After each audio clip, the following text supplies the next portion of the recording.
విద్యార్థుల్లో సృజనాత్మకతను వెలికి తీయడానికి బాలోత్సవం ఎంతో ఉపయోగపడుతోంది. పిల్లలు తమలోని భయాలను తొలగించుకోవడానికి, ప్రతిభను కనబరచడానికి వేదిక నిలుస్తోంది.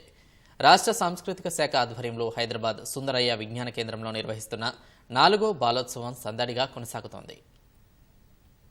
పాఠశాల విద్యార్థుల్ని ఉత్తేజపరిచేలా రాష్ట్ర సాంస్కృతిక శాఖ హైదరాబాద్ సుందరయ్య విజ్ఞాన కేంద్రంలో బాలోత్సవం నిర్వహిస్తోంది. నిన్న ప్రారంభమైన వేడుకలు ఇవాళ కొనసాగనున్నాయి. బాలోత్సవంలో 68 పాఠశాలల పిల్లలు పాల్గొంటున్నారు. తొలి రోజు ప్రాథమికోన్నత స్థాయి విద్యార్థులు హాజరు కాగా ఇవాళ ప్రాథమిక పాఠశాల చిన్నారులు పాల్గొననున్నారు. విద్యార్థుల్లో ఉన్న సృజనాత్మకతను వెలికి తీసేలా సైన్స్ ఫెయిర్, నృత్యాలు, గీతాలాపన వంటి సాంస్కృతిక కార్యక్రమాలు నిర్వహిస్తున్నారు. విద్యార్థులకు సాహిత్యం చేసే మేలును అతిథులు వివరించారు. పిల్లలంతా ఇక్కడ చేరి వేలాది మంది ఉత్సాహంగా పాల్గొంటున్నటువంటి ఈ సందర్భాన్ని చూస్తే ఇలాంటి బాలోత్సవం వల్ల కదా ఉత్సాహాన్ని మనం ప్రేరేపించవచ్చు, ప్రోత్సాహాన్ని కలిగించవచ్చు, ఉత్తేజాన్ని నింపొచ్చు అనేటువంటి అభిప్రాయం కలుగుతూ ఉంది. ఈ రకంగా తెలంగాణ బాలోత్సవం ప్రతి సంవత్సరం కూడా నిర్వహిస్తే ఇప్పుడు కాకుండా కొన్నాళ్లకైనా కానీ గొప్పనైనటువంటి పిల్లలు రావడానికి అవకాశం ఉంటుంది. ప్రభుత్వంతో పాటు ప్రభుత్వేతర సంస్థలు కూడా ఇలా ముందుకొచ్చి బాలోత్సవాన్ని నిర్వహించమనేటువంటిది అభినందనీయం. ఈ 4వ పిల్లల జాతర ప్రధాన ఉద్దేశం బాలల్ని రేపు భావి భారత పౌరులుగా తీర్చిదిద్దాలనేటువంటి ఒక ఆలోచనతో ఈ ఉత్సవం జరుగుతున్నది. బాలల్లో సృజనాత్మకమైనటువంటి కళలు పెంపొందించడం ద్వారా వాళ్ళ వ్యక్తిత్వం వికాసం జరుగుతుంది.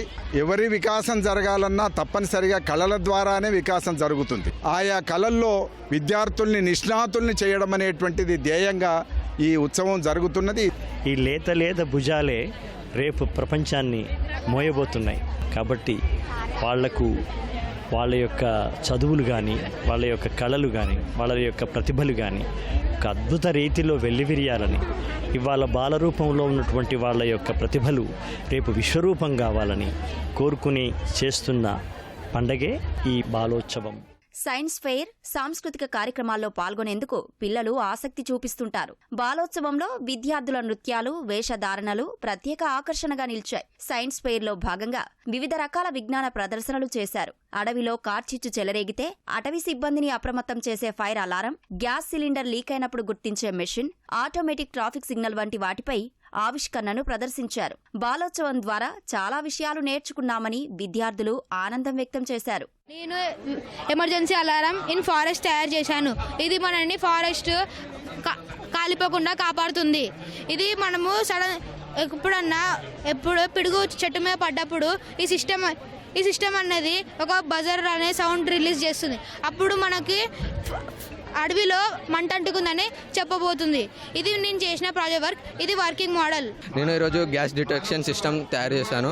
ఇది ఎల్పిజి గ్యాస్ సిస్టమ్. ఎప్పుడన్నా మన ఇంట్లో గ్యాస్ లీక్ అయితే మనకి తెలియదు. So LPG gas sensor detect చేస్తుంది గ్యాస్ లీక్ అవుతున్నట్టు. మనకి ఇక్కడ రీడింగ్స్ కూడా తెలుస్తుంది. ఇక్కడ చాలా బాగుంది బాలల దినోత్సవం. అది దాండియా పర్ఫార్మెన్స్ ఉంది. మా టీచర్స్ మేము అందరం కలిసి వచ్చినాం. మా ఫ్రెండ్స్ తోని కలిపి డాన్స్ చేయడానికి ఎంతో ఆసక్తి చూపిస్తాం మేము. ఇక్కడ సైన్స్ ఫెయిర్ కూడా ఉంది. సైన్స్ ఫెయిర్ లో కూడా చాలా ఇంట్రెస్టింగ్ ఉంది. అక్కడ వాళ్ళందరూ కూడా చాలా మంచిగా చెప్తున్నారు, మంచి పర్ఫార్మెన్స్ ఇస్తున్నారు. ఆత్మవిశ్వాసమే విజయానికి తొలిమెట్టు అవుతుందని, అప్పుడే గెలుపు సాధ్యమని బాలోత్సవానికి వచ్చిన అతిథులు విద్యార్థులకు మార్గనిర్దేశం చేశారు.